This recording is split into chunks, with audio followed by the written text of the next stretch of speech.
तो ये जो 9 से 10 क्वेश्चंस जितने भी आने हैं, आप 100% सारे क्वेश्चन अटेम्प्ट कर लेंगे, 100%। Parul sir, recordings are started.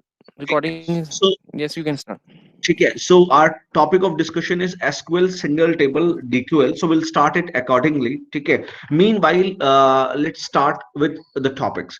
So the topic of discussions are database, object naming rules, commands, DQL, then we'll move to our first query, applying constraint, then formatting result set. तो आज का हमारा topic of discussion ये होगा और हम कोशिश करेंगे अपने सारे टॉपिक ऑफ डिस्कशन को आज ही खत्म करेंगे। ठीक है, तो सबसे पहला है डेटाबेस। तो आती है बात, डेटाबेस क्या है, व्हाट इज डेटाबेस, क्लियर? तो स्टार्ट करता हूं मैं। तो डेफिनेशन क्या बोलती है, कहती है database is an organized collection of structured information, organized collection of structured information data। तो व्हाट इज स्ट्रक्चर्ड इंफॉर्मेशन? तो हमेशा याद रखना, तीन तरीके की इंफॉर्मेशन है, एक होती है स्ट्रक्चर्ड, एक होती है अनस्ट्रक्चर्ड, और एक होती है सेमी स्ट्रक्चर्ड। ठीक है, तो जब टेबल के फॉर्म में हम डेटा को स्टोर करते हैं ना, तो वो होता है हमारा स्ट्रक्चर्ड इंफॉर्मेशन। फाइन। अनस्ट्रक्चर्ड क्या है? जो आप व्हाट्सएप पे सारा दिन रिसीव करते हो, टेक्स्ट, ऑडियो, वीडियो, इमेजेस, ये सारा क्या है? अनस्ट्रक्चर्ड है। और सेमी स्ट्रक्चर्ड क्या है? हमारा फाइल, जो लॉग फाइल्स है, क्लियर? तो अब हम बात कर रहे हैं, क्योंकि डीबीएमएस की बात कर रहे हैं और अभी हम लोग एसक्यूएल की बात करेंगे, तो will talk of structured information. Database is an organized collection of structured information, structured data, typically stored electronically in computer, जिसको हम लोग कंप्यूटर पे स्टोर करते हैं। फाइन, आगे देखते हैं। डेटाबेस को मैनेज कौन करता है? Database is manage by a software. एक सॉफ्टवेयर है जो उस डेटाबेस को मैनेज करता है, जिसका नाम है डीबीएमएस। तो what is DBMS? DBMS is a software which actually what manages the data. Which data? Structured data. Fine, आगे बढ़ते हैं। अब देखो, कंसेप्चुअल रिप्रेजेंटेशन ऑफ डेटाबेस। अब डेटाबेस को हम लोग रिप्रेजेंट कैसे करते हैं? तो conceptually a database can be represented as collection of table. अब आपने ये देखा है कि ये टेबल है, कि ये टेबल है, कि ये टेबल है। मैं बहुत सारी बात नहीं करूं, अगर मैं एकेडमिक्स की बात करूं, एबीएस की बात करूं, तो एबीएस में भी तो बहुत सारे टेबल हैं। हाँ, एक स्टूडेंट का टेबल है जहां पे सारे स्टूडेंट की इंफॉर्मेशन सेव है, एक फैकल्टी का टेबल है जिसमें यहाँ पे सारे फैकल्टी की, एक डिपार्टमेंट का टेबल है जिसमें सारे डिपार्टमेंट की, एक अकाउंट्स का टेबल है जिसमें सारे अकाउंट्स की इंफॉर्मेशन है, एक एडमिन का टेबल है। ऐसे एन नंबर ऑफ टेबल्स हैं। अब जब in an number of table को हमने इकट्ठा करके एक जगह रख दिया, तो वो क्या बन गया? एक डेटाबेस बन गया। तो conceptually a database can be represented as collection of tables, fine, where each table represent an entity set, entity type, जहां पे हर टेबल एक एंटिटी टाइप को रिप्रेजेंट कर रहा है। जैसे फॉर एग्जांपल स्टूडेंट एक एंटिटी टाइप है ना, डिपार्टमेंट एक एंटिटी टाइप है। इसी तरीके से सप्लायर टेबल, तो यहाँ पे सप्लायर का एक एंटिटी टाइप है, पार्ट्स एक एंटिटी टाइप है, कैटलॉग एक एंटिटी टाइप है। फाइन। तो इस तरीके से ये टेबल किसको रिप्रेजेंट कर रहा है? एंटिटी टाइप को, where each table represent an entity type और रिलेशनशिप बिटवीन देम। या टेबल किसको रिप्रेजेंट करता है? इन दोनों टेबल के बीच में जो रिलेशनशिप है उसको भी हम रिप्रेजेंट कर सकते हैं। एंटिटी टाइप्स के बीच के, एंटिटी टाइप के बीच के जो रिलेशनशिप है उसके लिए भी हम टेबल क्रिएट कर सकते हैं। तो टेबल उसको भी रिप्रेजेंट करता है, टेबल को। और table is also known as relation. तो यहां तक एक इंपॉर्टेंट बात निकल के आती है कि टेबल को आज के बाद हम टेबल भी बोल सकते हैं और रिलेशन भी बोल सकते हैं। तो table is also known as relation. अब एक और इंपॉर्टेंट बात, ईच कॉलम इन अब टेबल है तो उसमें कॉलम तो होंगे ना भाई। स्टूडेंट टेबल है तो उसमें रोल नंबर होगा, नेम होगा, फादर नेम होगा, मोबाइल नंबर होगा। इसी तरीके से हर टेबल का, each column of a table represent an attribute. तो टेबल का जो कॉलम है ना, ये टेबल है, इसका जो कॉलम है, ये कॉलम और ये कॉलम, ये उसके एट्रीब्यूट को रिप्रेजेंट कर रहे हैं। अगर मैं बात करूं स्टूडेंट टेबल की, तो स्टूडेंट टेबल के एट्रीब्यूट क्या होंगे? उसका रोल नंबर, उसका नाम, ठीक है, उसके फादर का नाम, उसका मोबाइल नंबर। तो ये क्या है? जो उसके एट्रीब्यूट है वो कॉलम बन जाएंगे। ठीक है, तो each column of a table represent an attribute corresponding to entity type. इस एंटिटी टाइप के करस्पॉन्डिंग जो एट्रीब्यूट है वो क्या हो जाएंगे? कॉलम्स हो जाएंगे। और a relationship, fine, in our conceptual relationship each attribute will appear as column name. तो अगर हम अपने कंसेप्चुअल रिलेशनशिप की बात करें तो वहां पे एट्रीब्यूट किसको रिप्रेजेंट कर रहा है? कॉलम नेम को। तो अगर हम बात करें कॉलम नेम, तो कॉलम नेम को हम क्या बोलेंगे? एट्रीब्यूट बोलेंगे। तो दो चीज अभी हमने सीखी कि टेबल को बोलेंगे रिलेशन और कॉलम को बोलेंगे एट्रीब्यूट, एक चीज और, each row of a table, ठीक है, each row of a database table is called tuple. तो ये जो रोज है ना, row number 1, row number 2, row number 3, इसको हम लोग क्या बोलेंगे, रो भी बोल सकते हैं और टपल भी बोल सकते हैं। ठीक है, तो तीन चीज हमने पढ़ी, RAT, रैट पढ़ा हमने। तो व्हाट इज रैट, और टेबल को बोलेंगे रिलेशन, उसके अंदर के जो एट्रीब्यूट्स हैं वो हो गए हमारे कॉलम्स, और जो रोज हैं उन्हें क्या बोलेंगे, टपल। बताओ, रिप्लाई करो, मैसेज करो, यहां तक बात समझ में आ रही है? What is relation, what is attribute and what is tuple? बोलो, ये तक बात समझ में आ रही है तो आगे बढ़ेंगे। स्टूडेंट्स बताइए, आपको टर्मिनोलॉजी क्लियर हो गई ना? क्योंकि आने वाले टाइम में जितने भी क्वेश्चन सॉल्व करोगे या कुछ भी करोगे तो यही चीजें आपको तीन यूज होंगी, rat, relation, attribute and tuples. पता चला आपको वहां टपल लिखा, आप समझ ही नहीं पा रहे हो टपल का क्या मतलब रीजन है, अप हाउ, इसलिए। so we want 55 56 responses because currently we have 56 students in the class. I want response of each and everybody, because ये बेसिक्स क्लियर नहीं है तो आप आगे नहीं बढ़ोगे, और आज हम क्वेरीज भी सॉल्व करेंगे। ठीक है, तो make it sure you will be perfect, perfect. I am saying 90 minutes की क्लास के बाद आप इस पूरे टॉपिक्स पे परफेक्ट हो जाओगे सारे लोग। रैट क्लियर है सर इनको? Sir, Siraj Ansari said no, sir. Only he is the one who is saying no, sir. Otherwise, everybody is writing yes. So this depends कि Ansari when he has joined our class, this totally depend ना sir. ठीक है, और what is not clear, ask him, मतलब then I'll repeat the thing. Siraj Ansari, क्या नहीं समझ में आया आपको? And Vaibhav Tyagi, you can also tell me. You just put in the chat box what is not clear to you.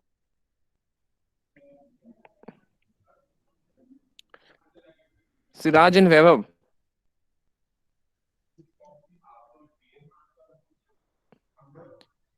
This is not the way. ना, if we are asking something, must write it. कि आपको क्या समझ में नहीं आया? That column thing.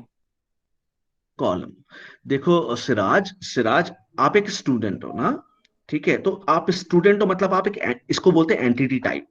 Table के नाम को हमने बोला क्या, एंटिटी टाइप। ठीक है, अब स्टूडेंट की कुछ कुछ खासियत होगी ना, स्टूडेंट की क्या क्या खासियत होती है, उसका एक रोल नंबर होता है, उसका नाम होता है, ठीक है, उसके फादर का नाम होता है, उसके मदर का नाम होता है, उसका एक मोबाइल नंबर होता है, यही सारी इंफॉर्मेशन तो हम आपसे लेते हैं, उस आपका आधार नंबर लेते हैं। तो स्टूडेंट हो गया टेबल का नाम, जिसको बोलेंगे रिलेशन। ठीक है, ये जो हो गया roll number, name, F name, mobile, ये हो गया इसके एट्रीब्यूट, जिसे हम बोलेंगे कॉलम। और अब मैं स्टूडेंट की इंफॉर्मेशन को डालना शुरू करा, roll number 1, name Rahul, Siraj, फिर उसके फादर का नाम, फिर रोल नंबर 2, रोल नंबर 2, और ये क्या है, रोज है, और रोज को क्या बोलेंगे, टपल्स। खत्म। बोलो, रिप्लाई करो, अब समझ में आ गया आपको? त्यागी सिराज जी एंड हैं? वैभव, प्लीज रिप्लाई कर दीजिए कि समझ में आ गया। नहीं आया तो फिर still you can ask the questions.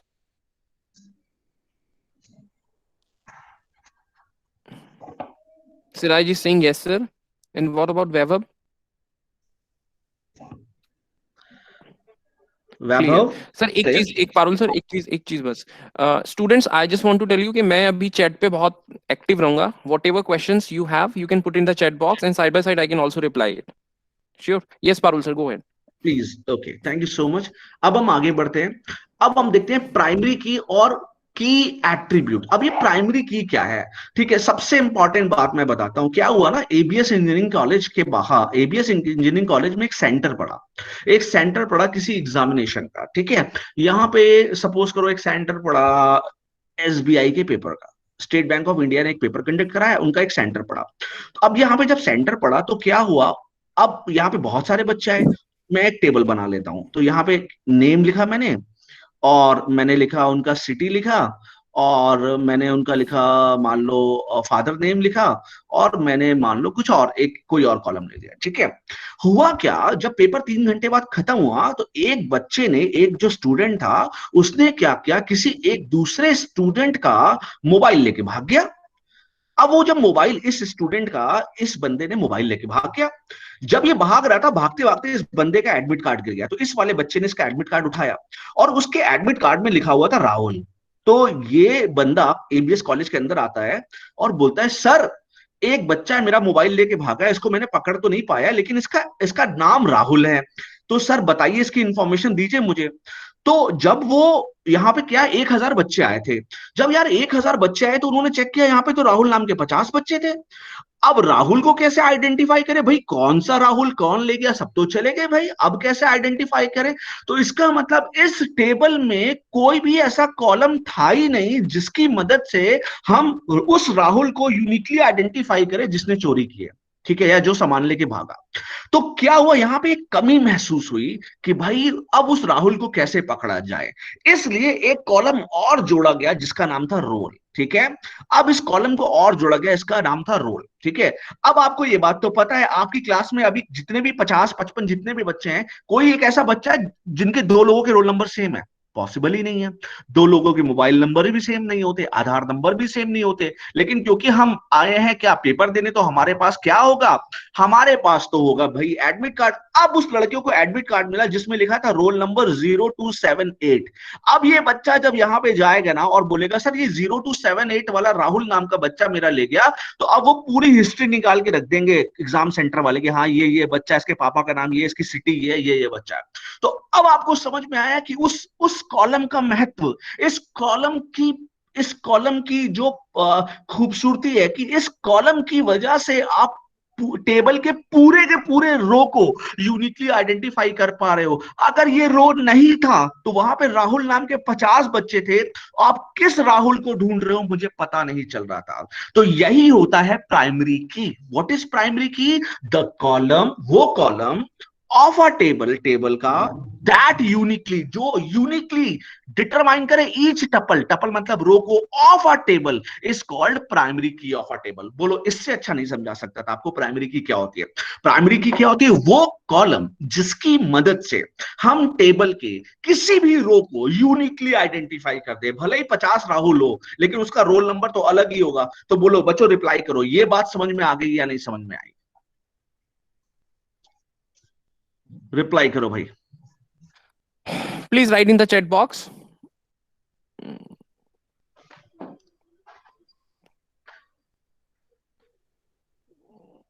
They are writing yes, sir. कैसे समझ में आया प्राइमरी की आप लोगों को? प्राइमरी की समझ में आ गया? तो व्हाट इज प्राइमरी की, आज के बाद कोई भी आपसे पता करे तो व्हाट इज प्राइमरी की? वो कॉलम, वो एट्रीब्यूट, कॉलम बोले या एट्रीब्यूट बोले, वो एट्रीब्यूट जिसकी मदद से हम टेबल के किसी भी रो को, मतलब किसी भी टपल को यूनिकली आइडेंटिफाई कर पाए, तो उस कॉलम को हम क्या बोलेंगे? प्राइमरी की। बोलो, यहां तक बात समझ में आ गई है ना आप लोगों को? ठीक से समझ में आ गई सबको? सबको ठीक से समझ So में आ गई सर? हाँ, what they are they are writing? writing yes. ठीक है, Yes. चलो अब आओ एक बार और देखते हैं फिर यार। चलो, अब आपके सामने एक टेबल है, तो इस टेबल में मेरे पास पार्ट टेबल है, इसके अंदर पार्ट आईडी, पार्ट कलर है। मैंने मान लो पार्ट आईडी को प्राइमरी की बना लिया, फाइन, ओके, चलो बहुत अच्छी बात है। It should be noted that primary की में कंसिस्ट मल्टीपल कॉलम। अब यार ये क्या बात हुई, ये क्या बताने की कोशिश कर रहा है कि प्राइमरी की में एक से ज्यादा कॉलम आ सकते हैं? अभी तो कुंद्रा सर ने बोला था कि रोल नंबर प्राइमरी की है, तो अब एक से ज्यादा कॉलम क्यों आ जाएंगे? अब मैं आपको इसका भी एक लाइव एग्जांपल दे देता हूं। सपोज करो आप सारे बच्चे हैं, सब किसी की शक्ल मैं नहीं जानता, मैं आपको आज पहली बार पढ़ा रहा हूं, लेकिन मैं आपकी क्लास का कोऑर्डिनेटर हूं और मेरे पास आपके सारे पांचों सब्जेक्ट के मार्क्स हैं, ठीक है। आप में से एक बच्चा आता है और एक बच्चा मेरे पास आता है, कहता है सर, मैंने कहा हाँ जी बताओ, तो कहता है सर मेरे मार्क्स बता दीजिए। तो पहला मेरा उससे क्वेश्चन क्या होगा, भाई तेरा रोल नंबर क्या है ना, बेटे what is your roll number ना, it will be my first question. क्या इतना सफिशिएंट है? नहीं, क्योंकि जब मैं रोल नंबर के करस्पॉन्डिंग गया तो मुझे तुम्हारे 5 मार्क्स दिखाई दे रहे हैं, तो मैं बोलूंगा भाई किस सब्जेक्ट के देखने हैं, what is your subject ID, किस सब्जेक्ट के देखने हैं। तो जब तक मुझे ये दो चीज नहीं मिलेगी मैं आपके मार्क्स को नहीं बता पाऊंगा, I will not be able to describe your marks. बताओ कोई तरीका है तो बताओ। नहीं बता सकता, मेरे पास ताकत ही नहीं है। क्यों? मुझे क्या पता आप किसके मार्क्स पूछ रहे हो, मेरे पास तो 5 सब्जेक्ट के मार्क्स है। तो इन दैट केस प्राइमरी की में 2 कॉलम आ गए, तो हमेशा याद रखना प्राइमरी की में एक से ज्यादा कॉलम भी हो सकते हैं। It should be noted that एक भी हो सकता है, एक से ज्यादा भी हो सकते हैं। It should be noted that primary की में कंसिस्ट ऑफ मल्टीपल कॉलम। और ये मैंने आपको बेस्ट एग्जांपल दिया, ठीक है। अब आपको ये बेस्ट एग्जांपल समझ में आ रहा है कि अगर आपको मार्क्स बताने हैं तो आपको 2 चीज देनी पड़ेगी, ठीक है। Each attribute which is part of primary की इज कॉल्ड की एट्रीब्यूट और प्राइम एट्रीब्यूट। तो की का जो पार्ट है, अब की के कितने पार्ट है, ये मेरे की का पार्ट है। अब की के अंदर कितने पार्ट है, दो पार्ट है, रोल नंबर और एसआईडी। तो ये इन्हें क्या बोलते हैं, की एट्रीब्यूट्स। क्या बोलते हैं, की एट्रीब्यूट या प्राइम एट्रीब्यूट, ठीक है। और जो की का पार्ट नहीं है, फॉर एग्जांपल ये टेबल देखो, मैंने इस टेबल में इन दोनों को प्राइमरी की बना लिया, क्लियर। तो ये दोनों कॉलम अलग अलग क्या बन गए, ये दोनों कॉलम मिलके तो बन गए प्राइमरी की, और अलग अलग क्या कहलाएंगे, ये अलग अलग कॉलम क्या कहलाएंगे, प्राइम एट्रीब्यूट, पीए या की एट्रीब्यूट। के मैं के पीए बातें की है। तो ये क्या है, व्हाट इज दिस, ये है नॉन प्राइम एट्रीब्यूट, एनपीए है ये क्या है, नॉन प्राइम एट्रीब्यूट, क्लियर। अब मैं आपसे एक क्वेश्चन पूछता हूं कि मेरे पास एक टेबल है, roll number, name, subject ID और मान लो कोर्स, ठीक है। अब मैंने क्या किया, इसको और इसको मिला के प्राइमरी की बना दिया। तो अब सर रिप्लाई करो, इसमें कितने प्राइम एट्रीब्यूट है, कौन कौन से प्राइम एट्रीब्यूट है और कौन कौन से नॉन प्राइम एट्रीब्यूट है, रिप्लाई करो भाई। करो भाई जल्दी से। What are the non prime attributes and what are prime attributes? देखिए हमारे पास इंडिविजुअली कॉल करके पूछने का ऑप्शन भी है आप लोगों के पास, तो बेटर है कि each and everyone please right it down in the chat box. लिखो जल्दी से। अभी तक तो सर किसी ने नहीं लिखा, बोलो जल्दी से। चलिए, Priyanshi is the first one who has written roll number and SID prime attributes. Very good, Priyanshi, very good. What about others? Shadesh Tiwari prime attribute roll number row and sub ID. Very good. A non-prime attribute? So, why they all are not? Hello? I don't know why. हाँ जी sir, you are audible. No issues. ठीक है. Why you all are not replying? I don't know. What is the reason behind चलो it? पढ़ना नहीं है? Okay. Rohini Verma has written roll number and subject are prime attributes. Then Drishti Singhal, roll number and SID are prime attributes. Fine, fine. चलो आगे बढ़ते Sameer हैं. Malik. Okay. बेटे I हाँ, want you can every move. One of you to give the answer, no, तभी तो मेरे को समझ में आएगा आपको कितना समझ में आ रहा है, otherwise I won't be able to understand. Fine, okay, आगे बढ़ते हैं। देखो, अब आता है प्राइमरी की कंस्ट्रेंट। अब प्राइमरी की के ऊपर कुछ कंस्ट्रेंट है। क्या कंस्ट्रेंट है, देखो, the combination of prime attribute should be unique. For example देखो, मैंने एक एग्जाम्पल लिया था रोल नंबर और लिया था मार्क्स, ठीक है। अब सबसे पहले यार आप मुझे एक बात बताओ, प्राइमरी के ऊपर कंस्ट्रेंट क्या है, क्या दो लोगों के रोल नंबर सेम हो सकते हैं, आप मुझे पहले बताओ। क्या आपकी क्लास में दो लोगों के रोल नंबर सेम हो सकते हैं, नहीं, बिल्कुल भी नहीं ना, ऐसा नहीं हो सकता। मैंने एक बच्चा शैतानी कर रहा था, दो बच्चे शैतानी कर रहे थे, मैंने कहा इधर आओ, तो बोलता है यस सर, मैंने कहा अपना रोल नंबर बताओ, उसने बोला सर मेरा रोल नंबर 25 है, मैंने दूसरे से बोला अपना रोल नंबर, सर मेरा भी रोल नंबर 25 है। व्हाट अ स्टुपिडिटी यार, ऐसा हो ही नहीं सकता, क्योंकि रोल नंबर क्या है प्राइमरी की, और दो लोगों का रोल नंबर सेम नहीं हो सकता। इसी तरीके से अगर प्राइमरी की एक से ज्यादा एट्रीब्यूट से मिलकर बनी है तो उनके कॉम्बिनेशन भी क्या होंगे, unique. For example roll number 1 अगर अपने मार्क्स देखना चाह रहा है EC 101 के, और रोल नंबर 1 अपने मार्क्स देखना चाह रहा है EC 102 के, तो इनका कॉम्बिनेशन देखो डिफरेंट है ना, इनका कॉम्बिनेशन क्या है, डिफरेंट है। ऐसा कभी नहीं हो सकता, I can not right roll number 1 EC 101, तो क्या हुआ, रिपीट कैसे हो सकता है। तो कॉम्बिनेशन कभी भी रिपीट नहीं हो सकता, मतलब कॉम्बिनेशंस जो भी होंगे वो यूनिक होने चाहिए। फाइन, अच्छा, it should be noted that value of individual attribute may और मे नॉट बी यूनिक। जबकि अगर इंडिविजुअल एट्रीब्यूट की बात करें, अभी देखो रोल नंबर यूनिक नहीं है क्योंकि यहाँ पे कॉम्बिनेशन प्राइमरी की है, लेकिन ये क्या है, यूनिक है। तो कॉम्बिनेशन यूनिक होना चाहिए, बल्कि हो सकता है कि इंडिविजुअल यूनिक हो और यूनिक ना हो। रिप्लाई करो, समझ में आ गया, रिप्लाई करो भाई फास्ट।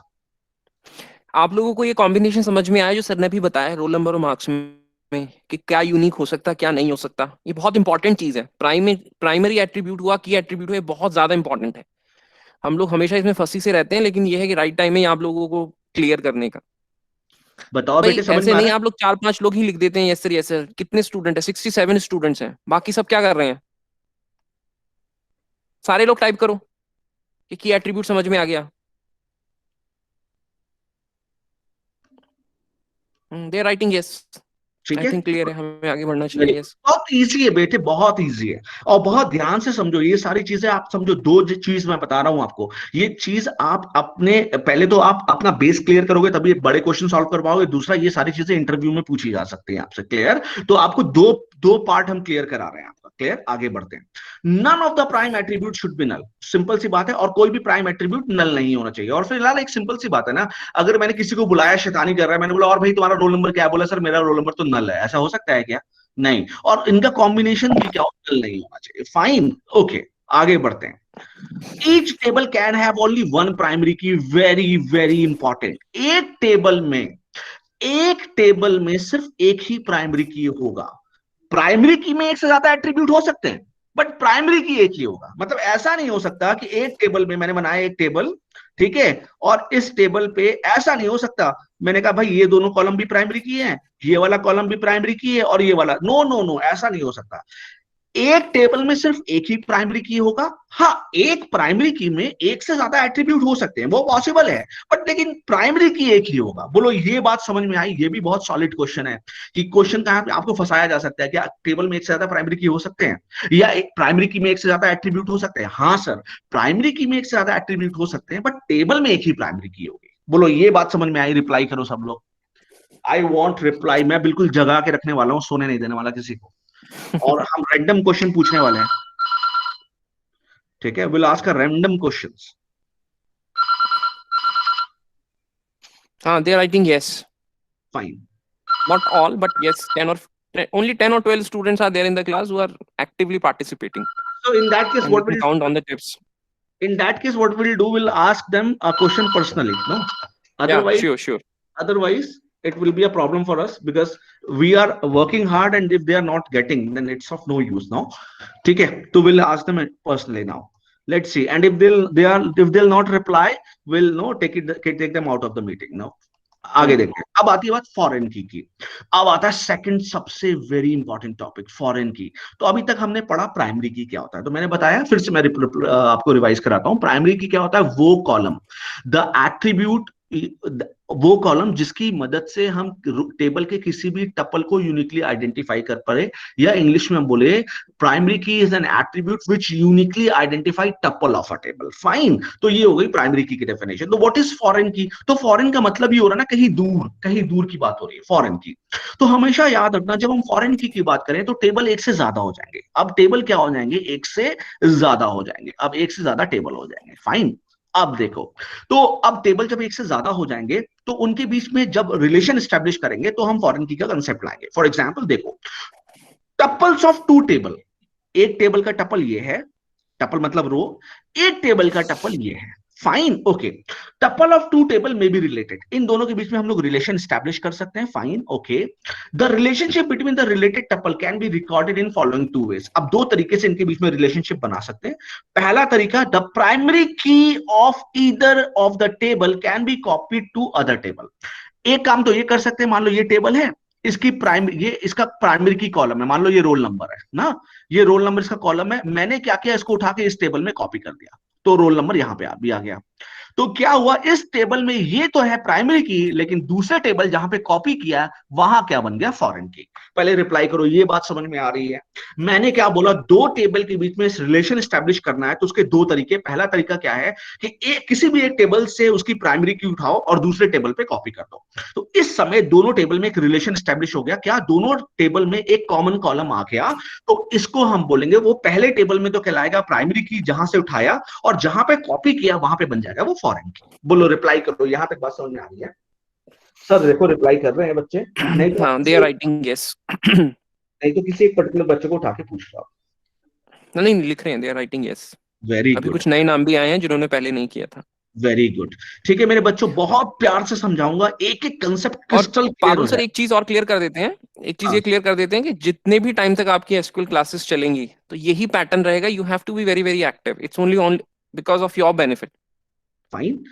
देखो, ठीक है ना? देखो, चलो। आपको बेस भी क्लियर नहीं है, बहुत लोग ऐसे भी होंगे जिनको बिल्कुल बेस क्लियर नहीं होगा, लेकिन हम बिल्कुल बेस से पढ़ा रहे हैं, ठीक है? कुछ लोगों को बेस क्लियर होगा, मुझे पता है। अब देखो, सेकंड मेथड क्या है? The primary key of both the table can be recorded in a separate table. या तो एक काम ये भी कर सकते हैं, एक टेबल इसकी ये प्राइमरी की है, एक टेबल मान लो इसकी कुछ प्राइमरी की है, कुछ भी हो सकती है, एक दूसरा टेबल लिया और उसमें दोनों की प्राइमरी की उठा के कॉपी कर दिया। तो ये भी हम यहां से भी क्या कर सकते हैं, फॉरेन की को क्रिएट कर सकते हैं। Fine, okay. अब देखो आगे, आगे एक लाइन, अब मैं आगे एक लाइन पढ़ने वाला हूं। The primary key in the what is parent table. अब हम पेरेंट टेबल को इस तरीके से समझते हैं। अब मुझे एक बात बताना, देखते कौन बताता है, देखते हु tell me the answer first. आपके पास दो टेबल है। एक टेबल है रजिस्ट्रार ऑफिस, जो आपके कॉलेज में रजिस्ट्रार ऑफिस है, और एक मेरे पास है आपकी इंफॉर्मेशन। आज आज मैं आपको पढ़ा रहा हूं, तो मैं हूं कुंद्रा सर, तो मैंने एक, मेरे पास आपकी इंफॉर्मेशन है। तो मुझे जरा आप में से बताओ कि किसके पास कॉलम्स ज्यादा होंगे, किसके पास कॉलम्स ज्यादा होंगे। मेरे पास कॉलम्स ज्यादा होंगे या आपके पास कॉलम्स ज्यादा होंगे? आप मुझे बस इतना बता दो, किसके पास कॉलम्स ज्यादा Shriyam, होंगे। sir, Shriyam Gupta has written registrar table. Very good भाई, रजिस्ट्रार ऑफिस के पास तो आपकी सारी इंफॉर्मेशन होगी। मुझे आपकी सारी इंफॉर्मेशन रखे, आपके फादर का नाम या आपका आधार नंबर, मुझे क्या मतलब है? मुझे तो बस आपकी एक दो तीन चीजें चाहिए, रोल नंबर बता दे कोई, मुझे ये बता दे, मुझे आपके सिटी से कोई मतलब नहीं है। लेकिन रजिस्ट्रार ऑफिस के पास आपकी सारी इंफॉर्मेशन होगी। तो जो बड़ा टेबल है उसे बोलते हैं पेरेंट टेबल, और जिसको तोड़कर मुझे दिया गया है, इस टेबल को बोलेंगे चाइल्ड टेबल। तो दो टेबल होते हैं, एक होता है पेरेंट टेबल जिसके पास इंफॉर्मेशन ज्यादा है, और जहां से तोड़ के इंफॉर्मेशन मैंने चुराई है, मैंने उठाई है, तो उसे बोलेंगे चाइल्ड टेबल। तो रजिस्ट्रार ऑफिस में भी आपका रोल नंबर है, मेरे पास भी आपका रोल नंबर है। तो बताओ फॉरेन की कहां पे, जल्दी बताओ। आप देखिए कौन बता पाएगा, जल्दी बता दो फटाक से। फॉरेन की कहां पे एग्जिस्ट कर रही है, मेरे पास या रजिस्ट्रार ऑफिस के पास? जल्दी बताओ।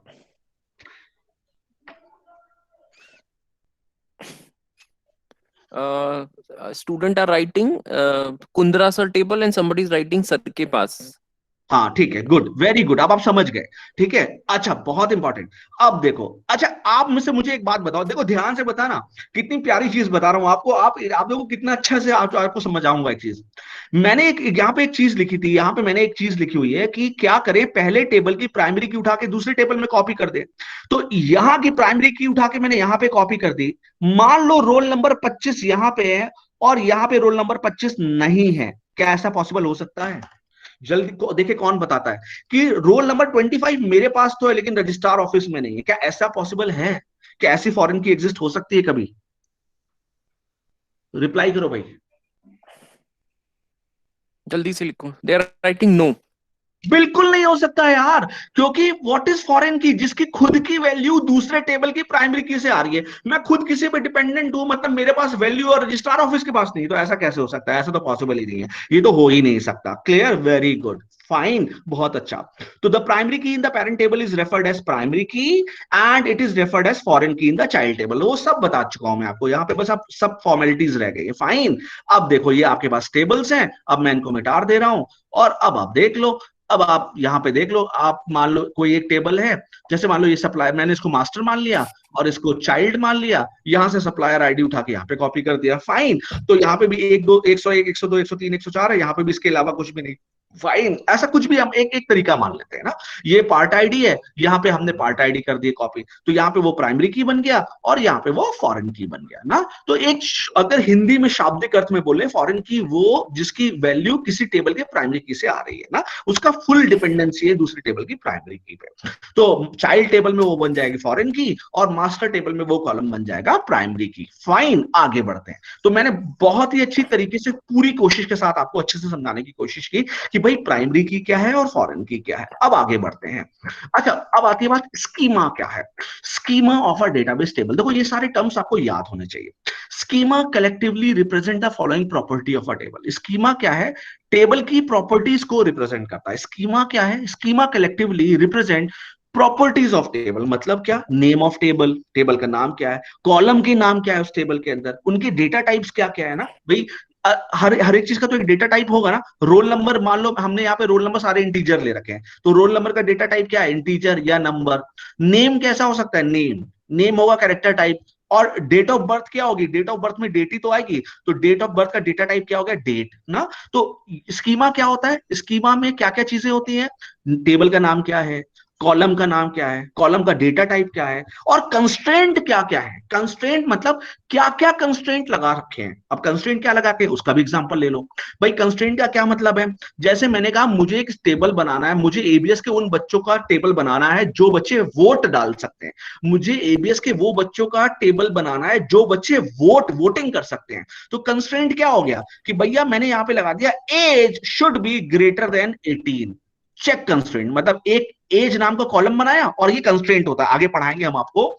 तो चेक कंस्ट्रेंट लगा दिया कि चेक करो कि एज उसी एज को एक्सेप्ट करे जिसकी एज 18 से ज्यादा या बराबर है। फाइन, बोलो ये बात समझ में आ गई, रिप्लाई करो भाई, स्कीमा समझ में आ गया, रिप्लाई करो।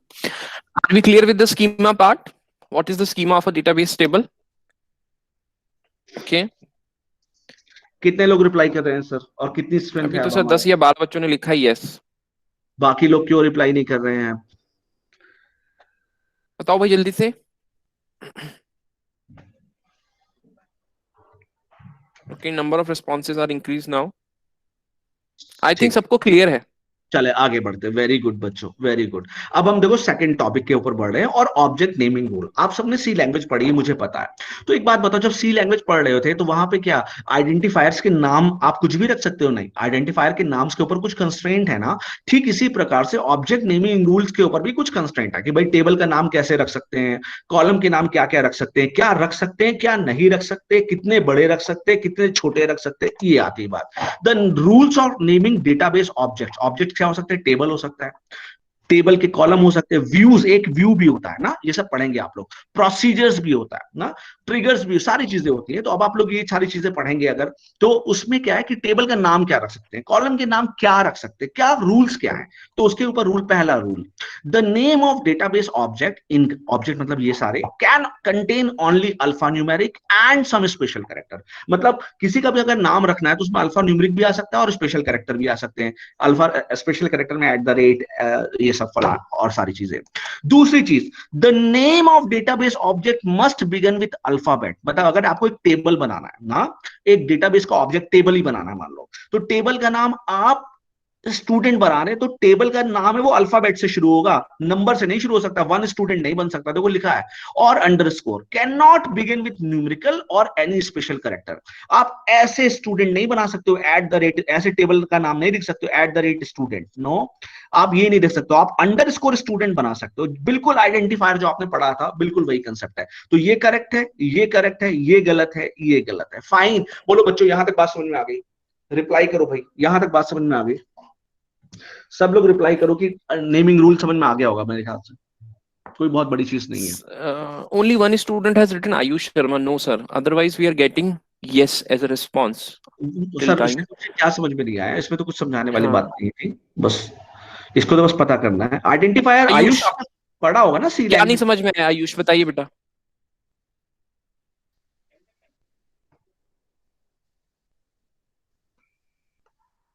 Sir, he is not responding. Ayush Sharma.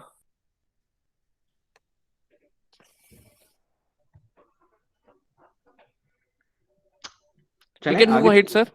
Yeah, हाँ, yeah, yeah. और सबसे लास्ट टॉपिक, सबसे लास्ट पॉइंट क्या है कि किसी भी ऑब्जेक्ट की, ऑब्जेक्ट मतलब इनकी, किसी भी ऑब्जेक्ट की जो लेंथ है वो 31 कैरेक्टर हो सकती है ना। Object can be up to 31 character ना, टेबल का नाम आप 31 कैरेक्टर तक ले सकते हैं ना, कॉलम का नाम 31 कैरेक्टर तक ले सकते हैं, ये बस आपको थोड़ा सा याद रखना है। अब आते हैं हम लोग थर्ड टॉपिक के ऊपर, that is command type. Very very important, मैं 2 बार रिपीट करूंगा, वेरी वेरी इंपॉर्टेंट। तो कमांड के टाइप क्या पढ़ने हैं, ये देखो, ये है कमांड के type. Management of database consist of following 3 sets, होते और भी हैं लेकिन अभी हम बेसिक्स पढ़ रहे हैं तो हम 3 ही पढ़ेंगे। पहला क्या है, दूसरा क्या है, तीसरा क्या है, सुनिए आप लोग। पहला क्या है, पहला होता है डीडीएल, डेटा डेफिनेशन लैंग्वेज। दूसरा है डीएमएल, डेटा मैन्युपुलेशन लैंग्वेज। तीसरा है डीक्यूएल, डेटा क्वेरी लैंग्वेज। क्लियर? अब व्हाट इज डीडीएल? डीडीएल मतलब जब हम स्ट्रक्चर के ऊपर काम करें ना, स्ट्रक्चर, STRUCTO, जब हम स्ट्रक्चर के ऊपर काम करें, मतलब टेबल को क्रिएट करना है हमें ना, दैट इज टेबल क्रिएशन और देयर मॉडिफिकेशन, या उसको मॉडिफाई करना है ना। फॉर एग्जांपल भाई एक घर की बात करो ना, अगर मुझे घर बनाना है, घर के अंदर कितने कमरे बनाने हैं, सीलिंग कैसी होनी चाहिए, कितने टॉयलेट्स होने चाहिए ना, तो जब हम घर की बात कर रहे हैं ना, तो that is when we are talking of घर, तो that is a creation, that is DDL. अब इंसर्ट और डिलीट, घर के अंदर कितने लोग आएंगे, राहुल, अमित, प्रियंका, अजय, रोहित, विनय, ये लोग अब घर के अंदर आ रहे हैं, दिस मीन्स इंसर्ट हो रहे हैं। या राहुल तुम चले जाओ, डिलीट हो रहा है। तो जब हम इंसर्ट कर रहे हैं या डिलीट कर रहे हैं या अपडेट कर रहे हैं कि यार राहुल के मोबाइल नंबर चेंज हो गया, राहुल के मोबाइल नंबर को चेंज कर दो, अपडेट कर दो, तो जब हम इंसर्ट, डिलीट और अपडेट वैल्यूज के ऊपर बात करें, then that is called DML. Fine. अब डेटा निकालना है, फेच करना है। एग्जाम्पल मतलब घर बनाया, घर के अंदर लोग आ गए, अब क्या हुआ, मैं बाहर गया और मैं बाहर से आवाज निकाल रहा हूं, राहुल, अमित आओ यार, राहुल एंड अमित कम। तो मतलब मैं किसको फेच कर रहा हूं, घर के अंदर 6 लोग हैं लेकिन मैं 2 लोगों को ही बुला रहा हूं, राहुल और अमित को। तो this means we are fetching the data from, कहां से, टेबल। तो उसको किससे करते हैं, उसको उसके लिए क्या बोलते हैं, डीक्यूएल। तो 3 तरीके की कमांड है। एक तो भैया घर बनाना, मतलब टेबल बनाना, टेबल को मॉडिफाई करना, कितने कमरे बनाने हैं टेबल के अंदर, मतलब टेबल की बात करें तो टेबल का कॉलम का नाम क्या होगा, उसका डेटा टाइप क्या होगा, कौन सा कॉलम जोड़ना है, कौन सा कॉलम घटाना है, किसको मॉडिफाई करना है। तो जब हम स्ट्रक्चर के ऊपर चेंजेस करें या स्ट्रक्चर बनाए तो that is called DDL, data definition language. जब हम टेबल के अंदर अब वैल्यू इंसर्ट करें, रोल नंबर 1 2 की सारी, 3 की सारी, 4 की सारी, 5 की सारी, रोल नंबर 7 छोड़ के चला गया, उसे डिलीट कर दो, रोल नंबर 8 ने अपना मोबाइल नंबर चेंज कर दिया, उसे अपडेट कर दो। तो ये बातें हो गई डीएमएल की। अब उसमें से क्या डेटा मुझे चाहिए, तो वो हो गई फैचिंग की बात, उसे बोलते हैं डीक्यूएल। इससे बेहतर नहीं समझा सकता, रिप्लाई करो समझ में आ गया नहीं। देखिए डीक्यूएल और जो डीडीएल और डीएमएल है, इसमें से डीक्यूएल बहुत बहुत इंपॉर्टेंट है, क्योंकि इसके बाद, इस लेक्चर के बाद हम लोग डीक्यूएल ही कवर करने वाले हैं। और टॉपिक अगर आपने देखा कोई होगा डाउट? पहली स्लाइड, तो हमने एस एस हाँ। डीक्यूएल ही लिखा था, डीक्यूएल ही लिखा था हमने। तो अगर आपको डीक्यूएल क्लियर नहीं है तो प्लीज क्लियर कर लीजिए, because it is very important. जब आप लोग इन्फोसिस का पेपर देखेंगे तो then you will get to know that majority of question will be from SQL part only. Sir I think एक बार डीक्यूएल फोर्सफुली हम एक बार और एक्सप्लेन कर देते हैं, because DQL 2 or 3 is students have. select. DQL is actually we are what data we want.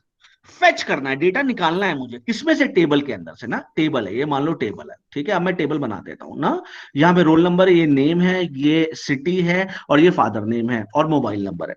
अब यहाँ पे रोल नंबर 1 भी है, रोल नंबर 2 भी है, रोल नंबर 3 भी है, रोल नंबर 4 भी है, रोल नंबर 5 भी है, लेकिन मुझे सिर्फ रोल नंबर 2 और 3 ही चाहिए। तो अब मैं टेबल के अंदर से डेटा बाहर निकाल रहा हूँ, फेच कर रहा हूँ, कहीं स्टोर करना है मुझे, कहीं निकालना है, किसी को दिखाना है। तो जब डेटा को फेच करना है तो वो कैसे करेंगे, डीक्यूएल से करेंगे। आगे पढ़ेंगे हम लोग, अभी थोड़ी देर बाद पढ़ेंगे आगे इसको। अभी आप नॉर्मल टर्म से पढ़ लो कि क्या क्या 3 कमांड कौन कौन से, वो पढ़ लो। ये सारा खेम तो आज डीक्यूएल का ही है ना, तो आज आप पढ़ेंगे ही पढ़ेंगे इसको। ठीक है सर? हाँ सर, वी कैन प्रोसीड। ठीक है, चलो ओके, आगे बढ़ते हैं। फाइन, ओके, अब आगे, अब हम लोग चौथे, अब आ गए डीक्यूएल के ऊपर। आप परेशान क्यों हो रहे थे, डीक्यूएल आ गए। अब देखो डीक्यूएल क्या है, DQL stand for data query language, जो मैं पहले ही बता चुका हूं। DQL consist of select command, select, किसको सेलेक्ट करना है। DQL consist of select command along with few more element, और कुछ और एलिमेंट आ जाएंगे, which defined how the select command will execute, जो बताएगा कि सेलेक्ट कैसे एग्जीक्यूट होगी, and what format of the output, और आउटपुट का फॉर्मेट क्या होगा, आउटपुट का फॉर्मेट क्या होगा, बस। तो डीक्यूएल में कौन सी कमांड आएगी, सेलेक्ट। डीक्यूएल में कौन सी कमांड आएगी, सेलेक्ट आएगी, ठीक है, बस हो गया। DQL statement also called select statement, DQL बोले चाहे सेलेक्ट स्टेटमेंट बोले, बातें की है। तो डीक्यूएल स्टेटमेंट या सेलेक्ट स्टेटमेंट बातें की, फैचेस द टपल, जो टपल्स को निकालती है, फ्रॉम वन और मोर टेबल, जो एक या एक से ज्यादा टेबल से टपल को निकाल सकती है, बाहर कर सकती है, and return the data as a result set, और जो बाहर निकल के आता है, मान लो टेबल में बहुत सारे रोज थे, मैंने सिर्फ रोल नंबर 1 और रोल नंबर 2 के रोज को ही निकाला, तो इसको क्या बोलेंगे, रिजल्ट सेट। इसे क्या बोलेंगे, ये मेरा रिजल्ट सेट है ना। तो जिसको बाहर निकाला वो हो गया मेरा रिजल्ट सेट। रिजल्ट सेट क्या होता है, वो भी एक टेबल होता है। तो result set is a 2 dimensional array similar to table. तो रिजल्ट सेट भी कुछ नहीं होता, एक टेबल ही होता है, अभी सब समझेंगे। अब एक एग्जांपल देखो यार, टेबल देखो, कह रहा है यहाँ पे 3 टेबल है, supplier table, part table, catalogue table ना। सप्लायर टेबल में 2 कॉलम है, पार्ट टेबल में 4 कॉलम है, कैटलॉग टेबल में 2 कॉलम है। क्वेश्चन है, सैंपल क्वेरी अब आपको बनानी है, डिटेल्स ऑफ दो supplier who are supplying red parts. आपको उन लोगों के नाम बताने, मान लो, या उनकी पूरी डिटेल देनी जो लोग रेड पार्ट बेच रहे हैं। अब यार मैं कैसे करूं, ये तो यार क्वेश्चन बड़ा ट्रिकी सा लगा। अच्छा चलो रेड के पहले पास जाएं। तो मुझे पता चला कि जो रेड पार्ट है उसकी पार्ट आईडी क्या है, 200, और एक और रेड पार्ट है उसकी आईडी क्या है, 202। यहां से तो सिर्फ मुझे पार्ट आईडी पता चली, नाम नहीं पता चले। ठीक है। तो अब मैं यहां से इस टेबल के पास जंप किया और मैंने कहा यार मेरे पास ना पार्ट आईडी है। तो उसने बोला कौन कौन सी पार्ट आईडी, मैंने कहा रेड वाली पार्ट आईडी है। तो उसने बोला बताओ, मैंने कहा मेरे पास 200 है और मेरे पास पार्ट आईडी 202 है। उसने कहा अच्छा ओके। तो इसने कहा कि यार मैं तुम्हारी एक हेल्प कर सकता हूँ कि ये जो पार्ट आईडी है ना उसकी सप्लायर आईडी पे बता सकता हूँ। इसको 101 आईडी वाला बंदा सप्लाई कर रहा है और इसको 104 आईडी वाला सप्लायर कर रहा है बंदा। तो मैंने कहा यार थैंक यू, इतना काम तो हो गया। अब मैं आगे बढ़ा सप्लायर टेबल के पास। मैं सप्लायर टेबल के पास गया, मैंने कहा यार मुझे सप्लायर आईडी 101 पता है और मुझे सप्लायर आईडी 104 पता है, ये कौन लोग हैं? तो उसने बुलाया भाई सप्लायर आईडी 101 सुनील की है और सप्लायर आईडी 104 आर्या की है। तो आपने देखा कि सिर्फ एक इंफॉर्मेशन मुझे निकालनी थी कि कौन से वो लोग हैं जो रेड पार्ट को सप्लाई कर रहे हैं। तो मुझे यहाँ तीनों टेबल को ज्वाइन करना पड़ गया।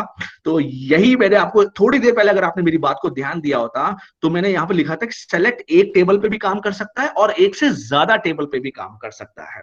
और ये सबसे इंपॉर्टेंट टॉपिक आपको पढ़ाया जाएगा, इसको बोलते हैं ज्वाइंस। जब हम एक इंफॉर्मेशन को निकालने के लिए एक से ज्यादा टेबल को कांटेक्ट कर रहे हैं, कनेक्ट कर रहे हैं, इसे क्या बोलते हैं? ज्वाइंस। फिलहाल ये देखो, ये तुम्हारा आंसर, बोलो समझ में आ गया या नहीं? और बिल्कुल बेहतर तरीके से मैंने समझाने की कोशिश की कि देखो कहां कहां से इंफॉर्मेशन फैच हो रही है।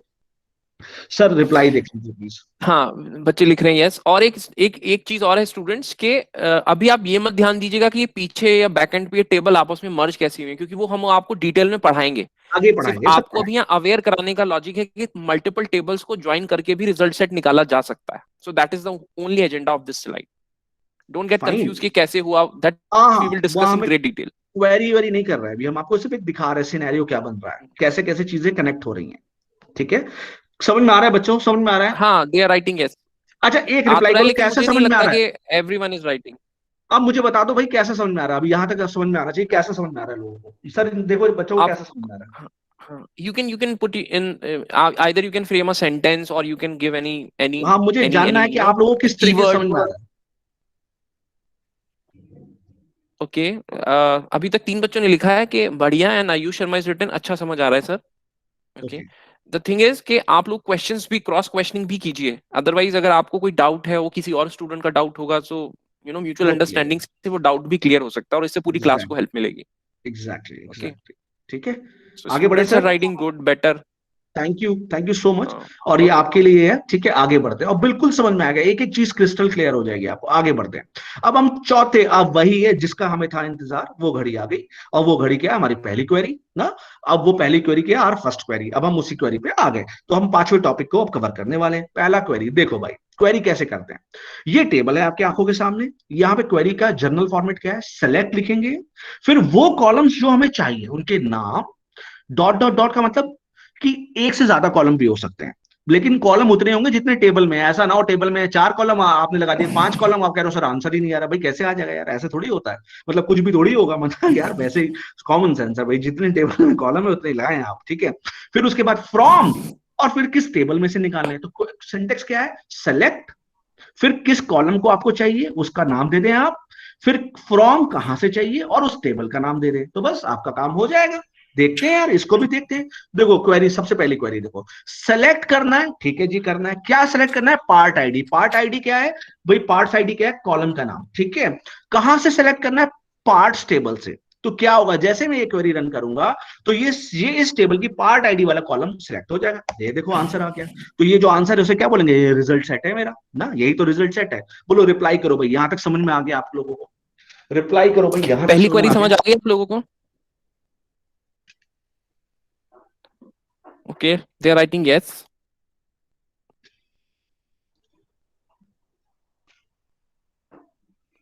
ठीक है Shubham sir. Bangel, Shivansh Agarwal, Sameer Malik, Garima Singh, Shivam Verma, Priyanshi, Daksh Trivedi, Rohini Verma. Very good. हाँ, समझ आ रहा है सर। शायद इन यू कैन बच्चों को मैंने प्रोसीड पहले फर्दर। पढ़ाया है, आई डोंट नो, मैंने शायद उन बच्चों को कुछ कभी पढ़ाया डीएस। एनीवेज, आगे बढ़ते हैं। अब मैं आगे बढ़ता हूं और मैं, अब एक से ज्यादा कॉलम चाहिए। तो भाई कोई दिक्कत नहीं है, आप 2 कॉलम के नाम ले लें, सिलेक्ट पार्ट आईडी। ठीक है, और पार्ट कलर। ठीक है, तो ये हो जाएगा। ये थोड़ा सा मिस्टेक है यहाँ पे, पार्ट्स आईडी और ये पार्ट्स कलर हो जाएगा। क्लियर? तो क्योंकि कॉलम के नाम वो है। और फ्रॉम पार्ट्स, ठीक है, ये टेबल का नाम है, तो क्या होगा, एक से ज्यादा कॉलम आ जाएंगे, ये देख लो। तो रिजल्ट सेट में क्या आ जाएगा, पार्ट आईडी भी आ जाएगा और पार्ट के कलर भी आ जाएंगे। लो, जब 2 कॉलम चाहिए थे 2 कॉलम लिख दिए। रिप्लाई कर दो जल्दी से, आ गया ना समझ में ये भी। और फिर मैं क्वेश्चन पूछूंगा, रिप्लाई करो भाई। Okay, they are writing yes. ठीक स्टूडेंट्स, है। ये जो general format of query sir ने भी आपको बताया है, ये बहुत इंपॉर्टेंट है। अब फॉर्मेट यही रहेगा, इसमें नंबर ऑफ एलिमेंट्स बढ़ते चले जाएंगे, कम होते चले जाएंगे, वो सारी ट्रिक्स आपको आने वाले लेक्चर्स में बता दी जाएंगी। लेकिन जो जनरल फॉर्मेट रहेगा, आपको क्वेरी कैसे स्टार्ट करना है, that is only this way, select from something.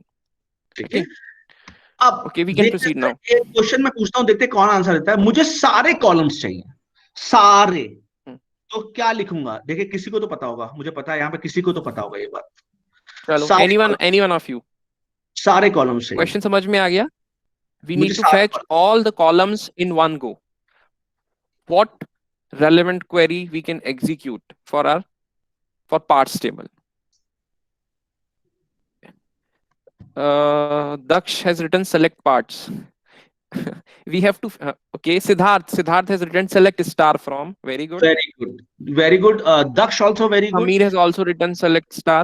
देखो बेटे, वेरी गुड, कोई बात नहीं, आपका पहली पहली बार है, कोई बात नहीं, बस आंसर दिया, ये आपकी कॉन्फिडेंस को रिप्रेजेंट करता है। आई एम रियली हैप्पी कि गलत भी आंसर दिया लेकिन आपने दिया, कोई बात नहीं। देखो, एक तरीका तो ये हो सकता है आप सारे कॉलम का नाम अलग अलग लिख लें, ठीक है।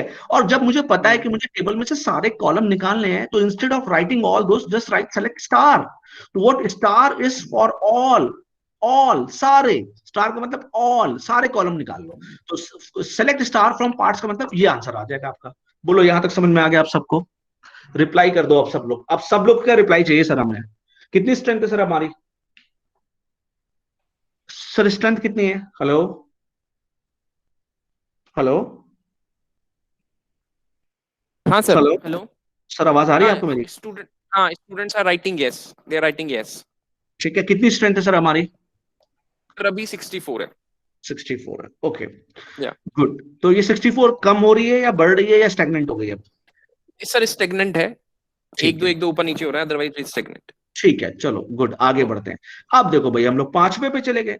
अब छठवे पे चले गए। छठवां टॉपिक क्या है भाई, वो भी सिक्स्थ टॉपिक क्या है, अप्लाइंग कंस्ट्रेंट। भाई कंस्ट्रेंट क्या है? अब कंस्ट्रेंट मतलब मुझे यार ये नहीं चाहिए, मुझे ऐसा चाहिए, मुझे वैसा चाहिए। पहले पहले पहले क्या था, मैंने कहा सारे बच्चे आ जाओ, या सेक्शन ए के सारे बच्चे आ जाओ, सेक्शन ए और बी के आ जाओ, सेक्शन ए बी सी के आ जाओ, सेलेक्ट स्टार फ्रॉम एबीएस मतलब एबीएस के सारे बच्चे आ जाओ। अब सारे नहीं चाहिए मुझे, मुझे तो वो बच्चे चाहिए जिनके नाम ए से शुरू होते हो, या मुझे वो बच्चे चाहिए जिनकी एज ऐसी हो, या मुझे वो चाहिए जिनके मार्क्स 60 से ऊपर हो और 75 के नीचे हो। तो अब मैंने कंस्ट्रेंट लगाना शुरू कर दिया। तो सेलेक्ट के साथ अब हम लोग क्या करेंगे, कंस्ट्रेंट लगाना भी शुरू करेंगे ना। आगे देखो, तो कंस्ट्रेंट कैसे लगाएंगे, वेयर के साथ। देखो यहां तक तो हमने अभी अभी पढ़ लिया था, सॉरी, यहां तक तो अब अभी तक हमने पढ़ा दिया था, अभी तक यहां तक हमने पढ़ लिया था। अब बस एक एक्स्ट्रा लग जाएगा, वेयर। अब वेयर के साथ कंडीशन लगा देंगे भाई। पहली कंडीशन ये, अगर एक से ज्यादा कंडीशन लगानी तो आप एंड लगा दे, और फिर दूसरी कंडीशन लगा दे। तो आप इस तरीके से भी काम कर सकते हैं, आपका काम हो जाएगा, फाइन। तो आप, अगर आपको सेलेक्ट के साथ कंडीशन लगानी है तो दैट इज आप कंस्ट्रेंट लगा रहे हैं। तो और कंस्ट्रेंट के लिए क्या यूज करेंगे, वेयर, वेयर, ठीक है। आगे देखते हैं। अब देखो, वेयर विथ सिंगल कंस्ट्रेंट, अभी हम सिर्फ एक कंस्ट्रेंट लगा रहे हैं ना। तो select column 1, column 2, table name और वेयर, और वो कंडीशन जिस कंडीशन के बेस पे मैं डेटा आउटपुट चाहता हूं। फॉर एग्जाम्पल, ये टेबल है मेरे पास, मैंने ये क्वेरी लिख दी, सेलेक्ट पार्ट आईडी, मुझे पार्ट आईडी चाहिए, तो वो सारी पार्ट आईडी उठा लेगा। फ्रॉम पार्ट्स, उठा ली पार्ट से, लेकिन अब कंडीशन अब बदल गई, where part colour is equal to red. जल्दी बताओ आउटपुट क्या आएगा, जल्दी फटाक से देखते हैं। बताओ जल्दी से। Sajad has written 200 and 202. Now they all are writing 200 and 202. बस हो गया ना बच्चे, बस ठीक है। जहां पे पार्ट कलर रेड होना चाहिए, तो ये रेड, ये सही है, ये सही है, बाकी ये गलत हो गए। तो कौन सी पार्ट आईडी निकाल, लेकिन हमें चाहिए कैसे पार्ट आईडी, तो 200 आ गया और 202 आ गया। लो, आ गया आंसर, 200 और 202, खत्म, इजी। आगे बढ़ते हैं। अब टाइम है, वेयर विथ मल्टीपल कंस्ट्रेंट, अब एक से ज्यादा कंस्ट्रेंट लगा दिया। देखो, ये टेबल है मेरे पास, ये मेरी क्वेरी है। अब देखो भाई, ये क्वेरी देखो और जरा मुझे बताओ, select part ID from parts where parts colour is equal to red. जल्दी सर देखिए आंसर क्या आ रहा है। बताओ जल्दी से। Where parts is equal to red and parts price is less than 20. Sir, the correct, I mean, they are writing 200. One of them, Garima, has written 202, but now they all are writing 200. I want all of you to apply your mind. Do not get hurry in Everyone, giving please, answers. please put in the chat box. Do not get hurry in giving answers. We don't want any hurry. We want all of you to give the correct answers. No? थोड़ा late दुर्घटना से देर भली, ये बहुत important.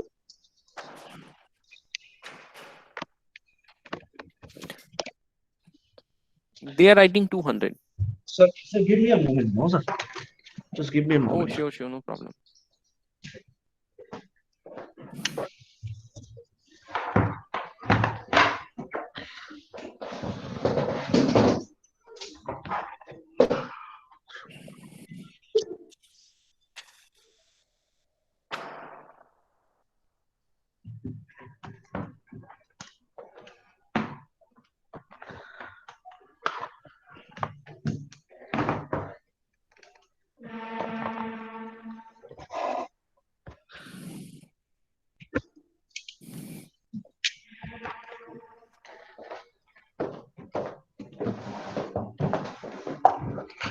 Sir, अब हम आगे बढ़े. Shall we move ahead, sir? Yeah, no issues. मैं audible हूँ, sir? Yes, you are very much audible. Let's project the answer. ठीक है, तो ये हो गया आपका आंसर. फाइन, आगे बढ़ते हैं. अब आते हैं मोस्ट कॉमन लॉजिकल ऑपरेटर्स हमारे क्या क्या हैं.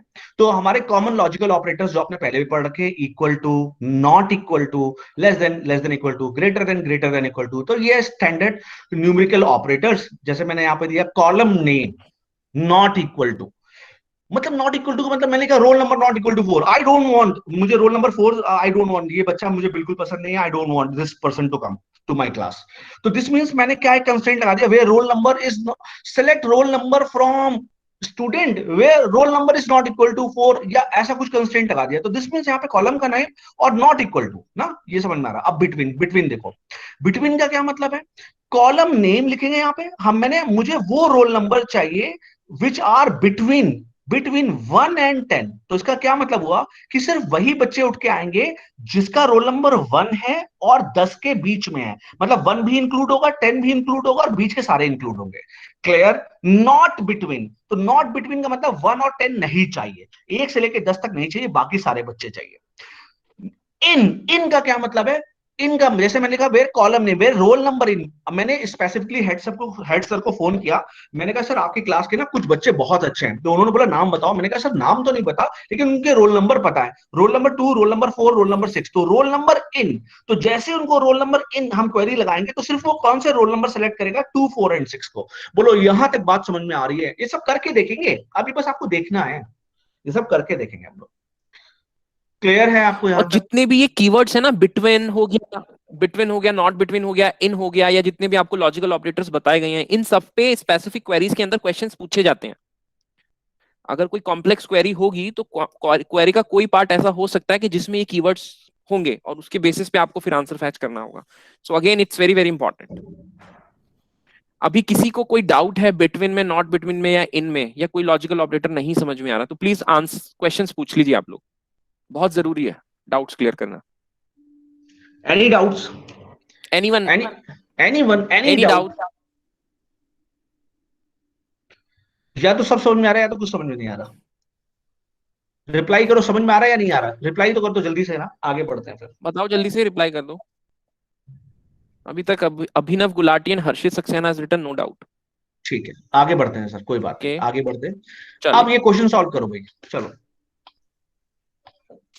और देखो, क्वेश्चन सॉल्व करने के लिए सबसे अच्छी अप्रोच ये है कि एक पेन और पेपर लेके बैठो हमेशा. बिल्कुल भी हबड़ा तबड़ी में क्वेश्चन सॉल्व मत करो. क्वेश्चन को एनालाइज करो, पढ़ो और तब उसका आंसर दो.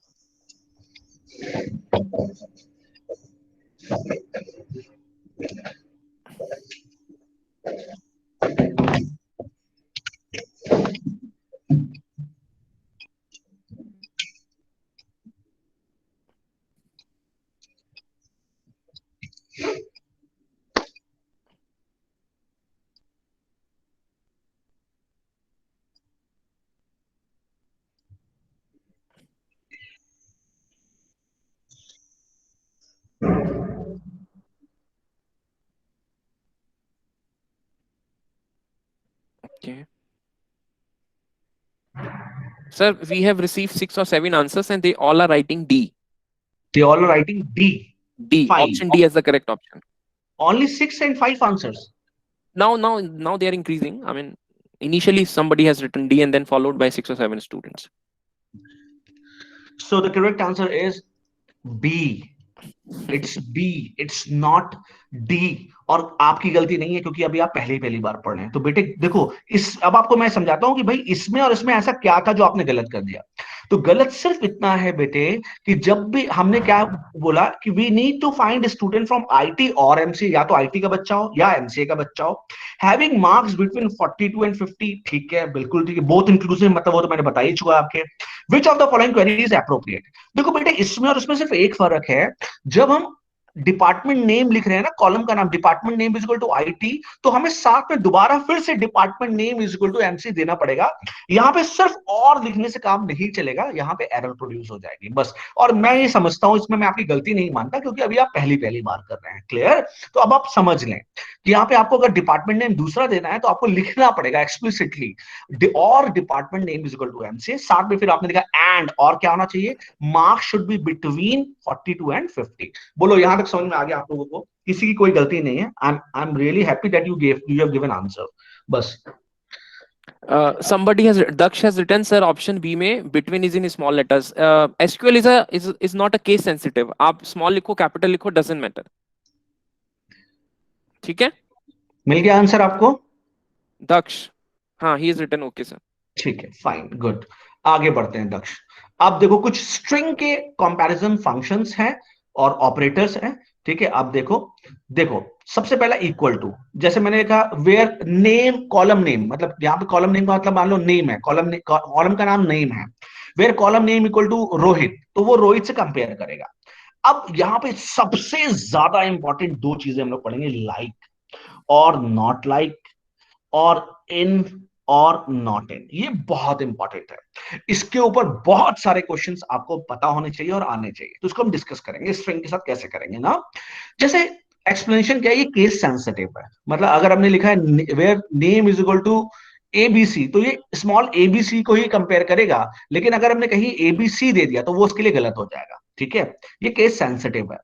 लाइक क्या है, इनसेंसिटिव है। मतलब अगर मैंने लिखा वेयर नेम, मैंने लिखा वेयर नेम लाइक ना, लाइक यहां पे एबीसी दे दिया, तो यहां पे अगर हम कैपिटल एबीसी भी दे दे तो भी वो उसको कैच कर लेगा। फाइन, ये सब हम एग्जांपल करके देखेंगे। बस अभी आप पढ़ लो, ये होता है नॉट इक्वल टू, और एक नॉट इक्वल टू लिखने का तरीका ये भी होता है, लेस देन और ग्रेटर देन के साइन को सामने फेस टू फेस कर दो, तो इसको भी नॉट इक्वल टू बोलते हैं। फाइन, ठीक है। नॉट लाइक मतलब लाइक नाम ऐसा होना चाहिए और नॉट लाइक ऐसा नहीं होना चाहिए।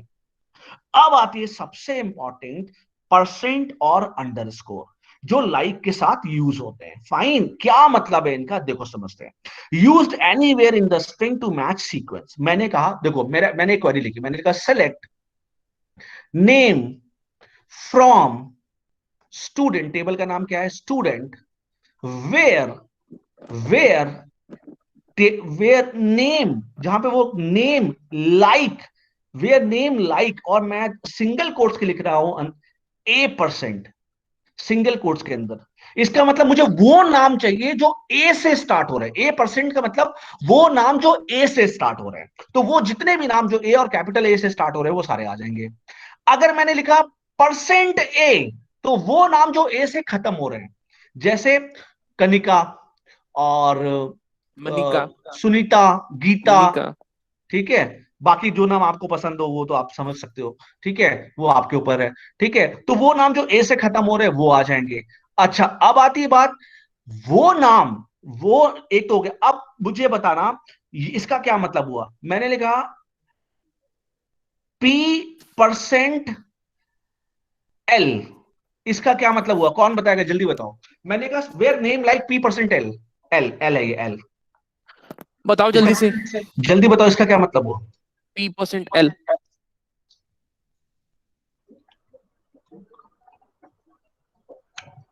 बता लोगे, मुझे पता है आप लोग बता लोगे।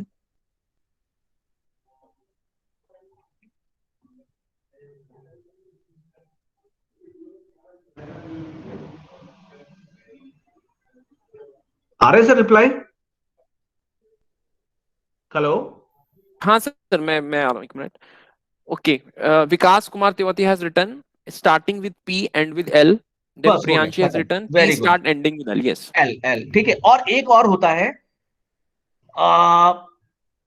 S H I percentage, percentage मतलब एस एच आई कहीं पे भी आ रहा हो, मतलब आगे नाम जैसे प्रियांशी जैसे बोला, तो एस एच आई वो नाम जिसके कहीं पे भी एस एच आई आ रहा हो तो उसको उठा लेगा।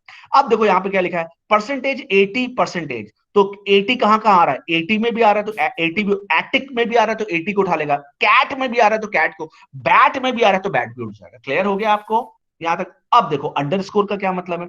अंडरस्कोर का क्या मतलब है, जैसे मैंने लिखा where name like A N underscore, तो ए एन अंडरस्कोर में एंड तो सेलेक्ट होगा लेकिन ए एन सेलेक्ट नहीं होगा, क्योंकि अंडरस्कोर का मतलब होता है एनी कैरेक्टर। मैंने भी लिखा वेयर नेम लाइक, देखो पहले मेरी बात समझो, मैंने भी लिखा where name like underscore A percent, इसका क्या मतलब है, पहला कैरेक्टर कुछ भी हो बट दूसरा ए होना चाहिए।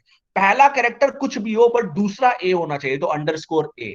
मैंने लिखा अंडरस्कोर अंडरस्कोर बी, मतलब पहला दूसरा कैरेक्टर कुछ भी हो बट तीसरा बी होना चाहिए।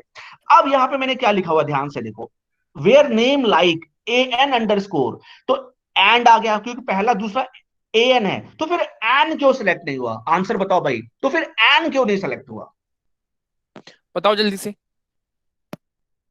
तो फिर एन सिलेक्ट क्यों नहीं हुआ, why not A N selected there? Yes, give us the answer.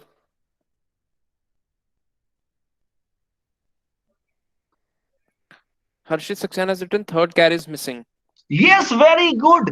भाई मैंने क्या बोला कि उसको तीसरा कैरेक्टर भी चाहिए कुछ भी हो, तो यहां पे ए एन डी करेक्ट है, ए ए एन सी भी करेक्ट है, ए एन जेड भी करेक्ट है, उसे तीसरा कैरेक्टर चाहिए। ब्लैंक का मतलब ये है कि कुछ भी हो मगर हो। यहां पे तो सिर्फ दो ही कैरेक्टर आ रहे हैं ना। बोलो क्लियर हो गया आप लोगों को? सब लोग रिप्लाई करो, सब लोग रिप्लाई करो भाई, समझ में आ गया? हाँ, दे आर राइटिंग यस। बस, और इनका क्या मतलब है, ये नाम चाहिए, और नॉट इन मतलब ये वाले नाम नहीं चाहिए, बस खत्म।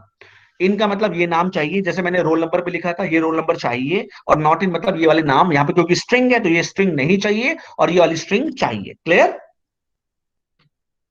सर आर वी आपने शायद क्लियर अभी ऑन दिस? अटेंडेंस अटेंडेंस नहीं ली है अभी तक। हाँ हाँ हाँ, ठीक है।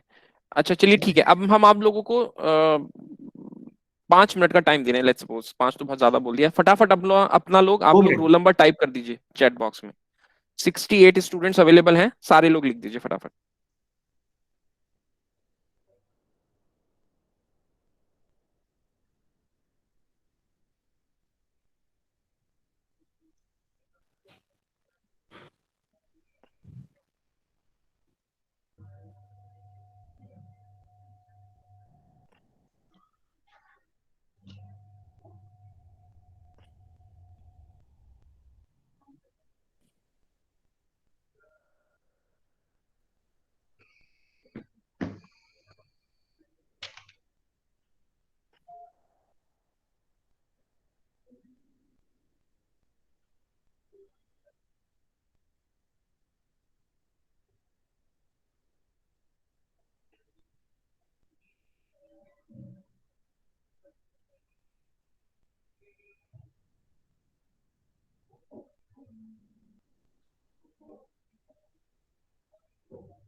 हो गया सर?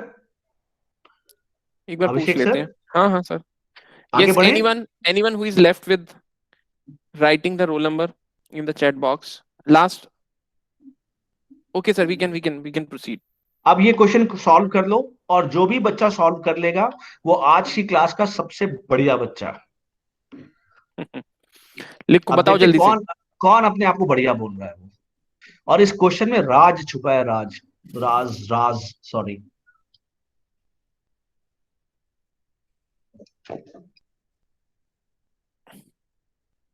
और आपको बहुत मजा आने वाला है इस क्वेश्चन का आंसर देखकर।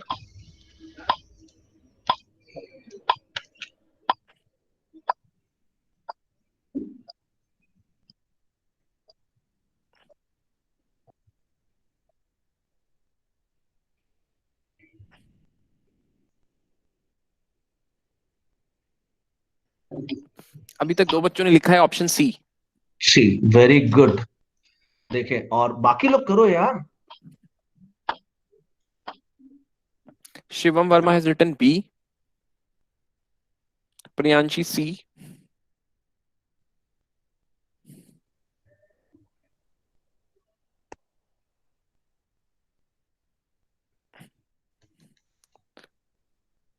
not many students has opted, I mean written the answer, but those who have written only C. Aditya Sharma, option लिखना है, रोल नंबर नहीं लिखना है।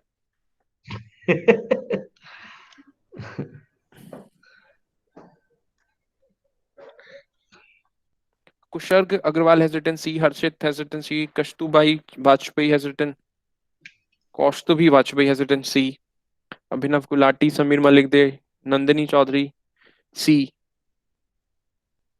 आई थिंक मैंने इन बच्चों को कभी पढ़ाया हुआ है, आई डोंट नो, सबके नाम मुझे याद से लग रहे हैं मुझे। एनीवेज, अब आप शॉक्ड हो जाओगे, इसका आंसर ए है। अरे, इसका आंसर ए कैसे हो सकता है सर? आपको तो पढ़ाना ही नहीं आता सर। क्या बात सर, आपने तो अभी बोला 42 और 50 के बीच में होने चाहिए मार्क्स।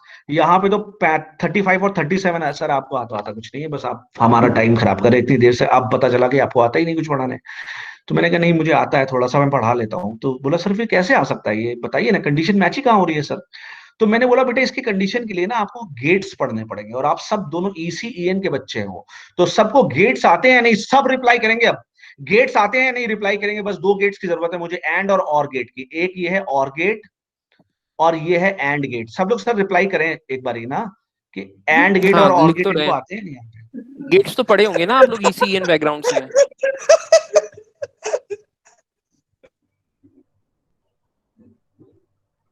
क्या हो गया? श्रीयम गुप्ता को कुछ प्रॉब्लम थी। अच्छा, तबीयत खराब है मेरे ख्याल से बच्चे की। हम्म।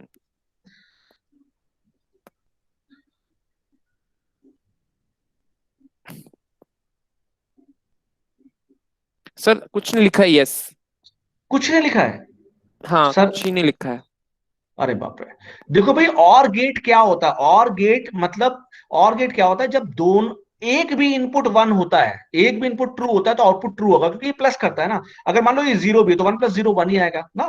ठीक है। या मान लो ये जीरो है, ये वन है, तो ये वन है तो भी आउटपुट वन ही आएगा। दोनों वन है तो भी आउटपुट वन ही आएगा। मतलब कहने का मतलब है कि कंपाइलर क्या करेगा, अगर एक भी इनपुट ट्रू है तो वो दूसरे को इग्नोर कर देगा, दूसरे को चेक ही नहीं करेगा, दूसरे को चेक ही नहीं करेगा, क्योंकि उसे पता है यार, टाइम क्यों वेस्ट करना, आउटपुट तो वन ही आना है। इसी तरीके से एंड गेट होता है। अगर एंड गेट का एक भी इनपुट फॉल्स है, तो आंसर जीरो आएगा। क्यों? क्योंकि ये मल्टीप्लाई करता है। भले ये वन हो तो जीरो इंटू वन क्या होगा? जीरो ही होगा। ठीक है। ये वन हो, ये जीरो हो, तो भी अगर एक इनपुट जीरो है तो वो दूसरे को चेक नहीं करेगा, वो टाइम अपना वेस्ट नहीं करेगा। ठीक है। बोलो यहां तक बात समझ में आ गई? तो आगे पढ़ाऊंगा। पहले बोलो यहां तक बात समझ में आ गई या नहीं? तो अब इस क्वेश्चन बताओ की जल्दी से, ब्यूटी, यहाँ तक इस क्लैरिटी आ क्वेश्चन गई की है। ब्यूटी दिखाऊंगा। The beauty of this question then.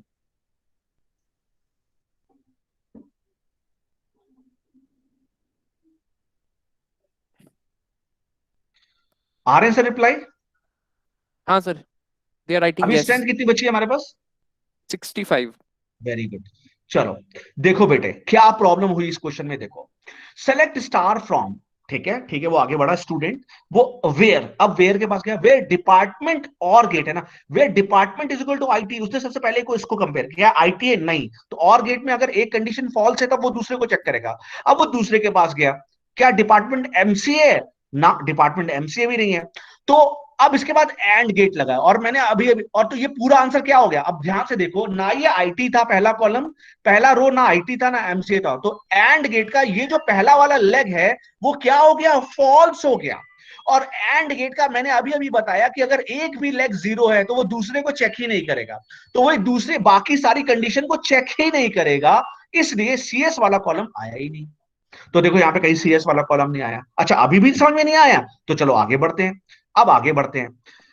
अब वो दूसरे कॉलम पे गया, क्या डिपार्टमेंट नेम IT? हाँ, IT है, क्योंकि और गेट है। मैंने अभी भी बताया कि और गेट का अगर एक भी लेग ट्रू है तो बाकी को वो चेक ही नहीं करेगा, तो बाकी सारा इग्नोर कर दिया। वो इसका मार्क्स कितना है वो सब इग्नोर कर दिया, उसको चेक ही नहीं कर रहा है मार्क्स वार्क्स को। एक ही से उसको आंसर मिल गया, तो उसने IT उठाया, IT 35 एलिस 102 उसने उठा के प्रिंट कर दिया, फाइन।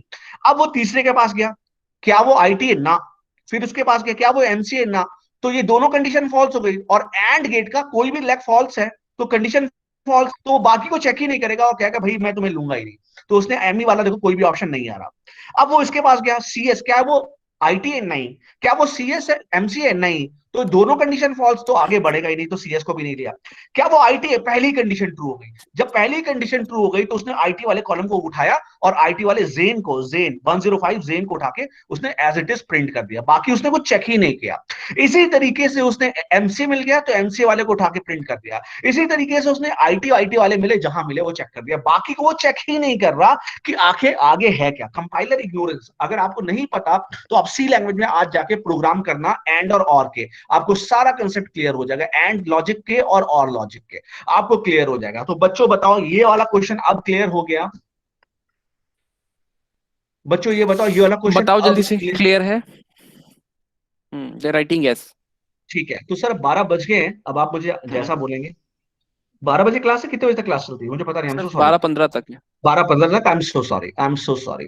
तो 12 बज गए, तो अब हम यहां तक पहुंच चुके कि हमने ये क्वेश्चन, अब सब जल्दी सर इनके आंसर देखो, सबको ये समझ में आ गया? प्लीज एक बार रिप्लाई पूछ लो। बताओ भैया जल्दी से कि ये समझ में आ गया। एंड और बहुत हेल्प मिलेगी आपको। कंफ्यूजन अगर है तो क्लियर कर लो अभी।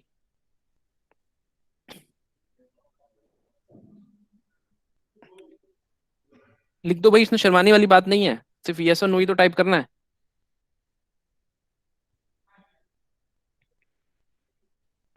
दे राइटिंग यस, लेकिन ठीक, बहुत सारे बच्चे नहीं लिख रहे हैं, 6 या 7 बच्चों ने लिखा चलो है अब यस। ये क्वेश्चन सॉल्व कर दो जल्दी से, अब समझ जाओगे तुम लोग। अब मुझे पता है आंसर दे दोगे। वो जो पहले बीमारी हो गई थी ना, उस बीमारी का इलाज है ये।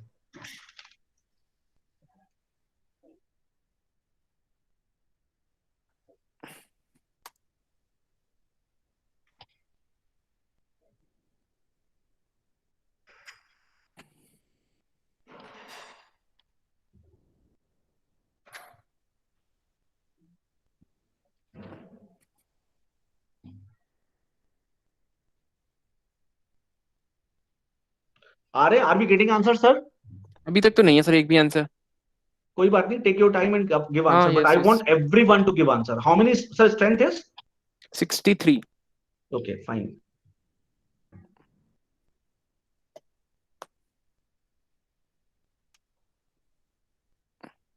Priyanshi is the first one who has written A, then followed by D, and then followed by A. और I want every answer from everyone. Okay भाई, 63 रिस्पॉन्सेज आने चाहिए, काउंट करेंगे हम लोग इस बार। ध्यान से बेटे क्वेश्चन पढ़ो। अगर आप अपना करियर देख रहे हो इंफोसिस की तरफ या किसी भी कंपनी की तरफ, हाँ, अगर आप ये don't make it stick to Infosys itself. ये यहाँ पे आपको ये चीजें, ऐसा नहीं कि एक चीज पढ़ लेते हैं तो फिर वो उसी जगह काम होनी है, वो कहीं पे भी काम आएगी। ठीक है,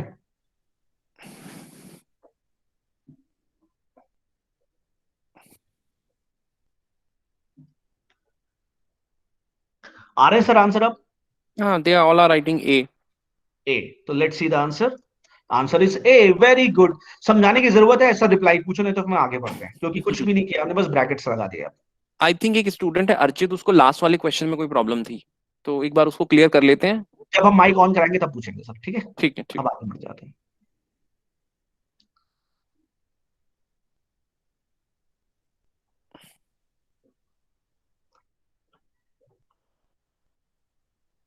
सर आगे बढ़े? हाँ हाँ सर, बढ़ सकते हैं आगे। ठीक है, आगे चलो। अब हम लोग लास्ट में पढ़ते हैं फॉर्मेटिंग रिजल्ट सेट। फॉर्मेटिंग का क्या मतलब है कि हमें रिजल्ट कैसे चाहिए, असेंडिंग ऑर्डर में चाहिए, डिसेंडिंग ऑर्डर में चाहिए, डुप्लीकेट चाहिए या डुप्लीकेट नहीं चाहिए, इसको बोलते हैं भाई हमारी रिजल्ट सेट फॉर्मेट हो गया है। तो सबसे पहला जो हम लोग पढ़ेंगे कीवर्ड वो है डिस्टिंक्ट क्लास। डिस्टिंक्ट मतलब अलग अलग। मेरी क्लास में 5 राहुल है, मेरी क्लास में 5 राहुल है, तो मुझे यार सिर्फ एक ही राहुल चाहिए, तो what I will do, I will write a query, select distinct name from, कहां से, टेबल का नाम मान लो स्टूडेंट है, तो क्या होगा, सिर्फ एक राहुल को उठाएगा, क्योंकि डिस्टिंक्ट क्या करता है, डुप्लीकेट को रिमूव करके सिर्फ एक उठा लेता है। क्लियर है, यहां तक बात समझ में आ रही है? रिप्लाई करो, यहां तक बात समझ में आ रही है तो आगे बढ़ते हैं जल्दी से। जल्दी बताओ, यहां तक समझ में आ गया? What is the meaning of distinct clause?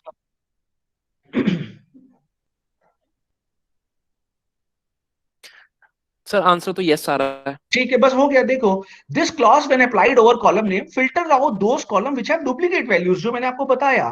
ठीक है, अब क्वेरी क्या है, बस कुछ नहीं, सेलेक्ट डिस्टिंक्ट। क्या हम एक से ज्यादा कॉलम के ऊपर डिस्टिंक्ट लगा सकते हैं? बिल्कुल लगा सकते हैं।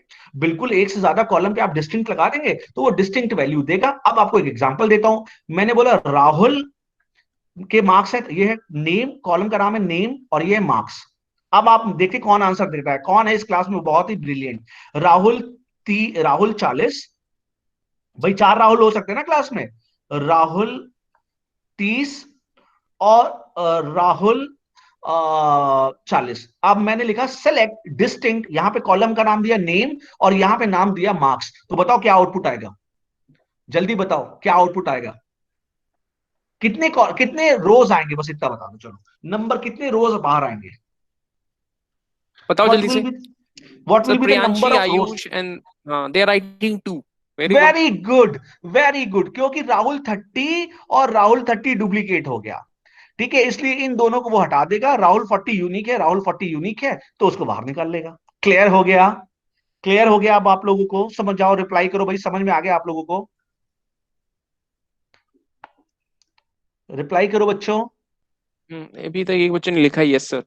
बाकी लोग रिप्लाई करो ना। डिस्टिंक्ट हम एक से ज्यादा कॉलम पे लगा सकते हैं और मैंने आपको इतना लाइव एग्जांपल दिया।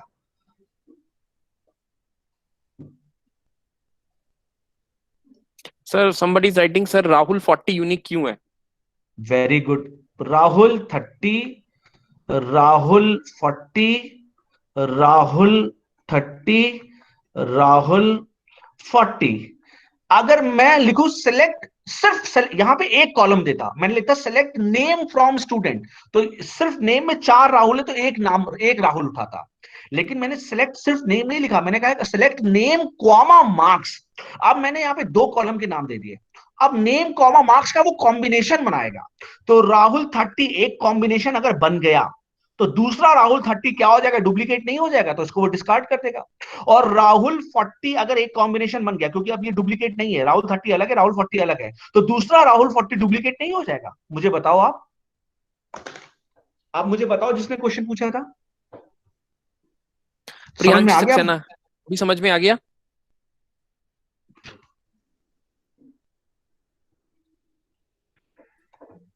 हाँ जी सर समझ आ गया। आ गया, वेरी गुड। अब जल्दी से ये क्वेश्चन कर दो, देखे कौन करता है, फटाक से जल्दी से कर दो भाई। वेरी गुड बच्चों, वेरी गुड, देखते कौन, दिमाग लगा के करना। डिस्टिंक्ट लगा हुआ है, पहले की क्वेरी बिल्कुल सेम है। नाम ए से स्टार्ट नहीं होना चाहिए, मार्क्स 42 और 50 के बीच में होना चाहिए, डिपार्टमेंट या तो आईटी या तो एमसीए हो, बट डिस्टिंक्ट नाम और मार्क्स डिस्टिंक्ट होने चाहिए। नाम और मार्क्स दो चीज बोल रहा है, सिर्फ नाम नहीं बोल रहा है, नाम और मार्क्स। मैं आपको हिंट दे रहा हूं, नेम कॉमा मार्क्स।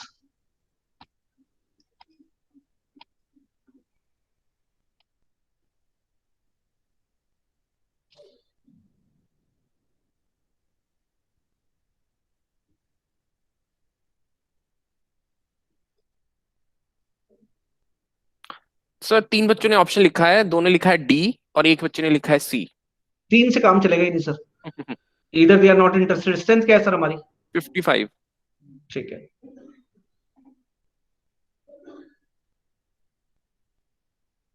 बाकी लोग लिखो भाई जल्दी से।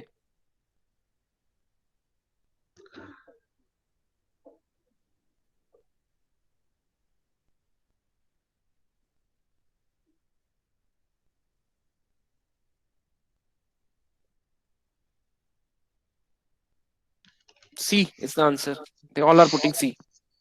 Now the answer is C, very good, very good. तो भाई सी क्या है, जॉन, मारिया और जॉन।